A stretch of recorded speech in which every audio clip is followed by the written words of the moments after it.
Back to Educator.com's AP English Language and Composition course. This lesson is on the scoring of the essay section. Let's get started.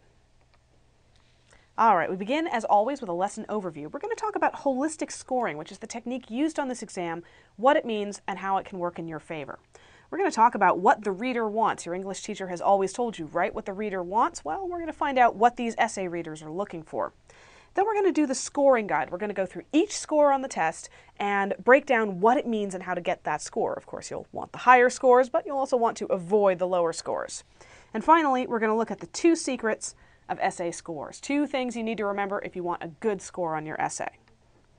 All right, holistic scoring, what does that mean? It means that your essay is graded as a whole, not according to its component parts.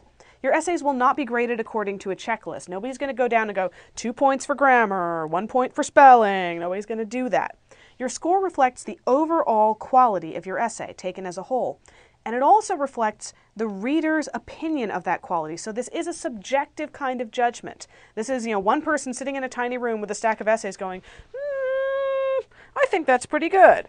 So remember, this is subjective, but they have controls for the subjectivity. Now, the way that they do this, Educational Testing Service, ETS, chooses people called table leaders. They read essays from each year's crop of test takers because, of course, the questions change each year. And they go through about a week before grading begins, and they pick out essays that they think are pretty typical examples of different scores in response to this prompt. This is a person, this is a good example of a 9 answer to this prompt. 9 is the maximum score. This is a pretty typical 5 answer to this prompt. This is a typical 2 answer to this prompt.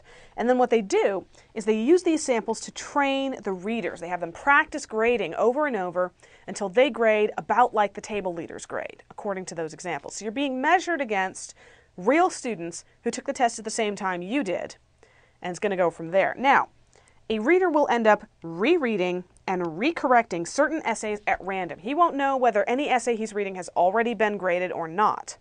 And every reader will grade some essays that other readers have already graded to ensure consistency. So many of these readers will grade your essay twice, or your essay will go to 2 different readers at 2 different times to see if you get widely different scores, all to ensure consistency.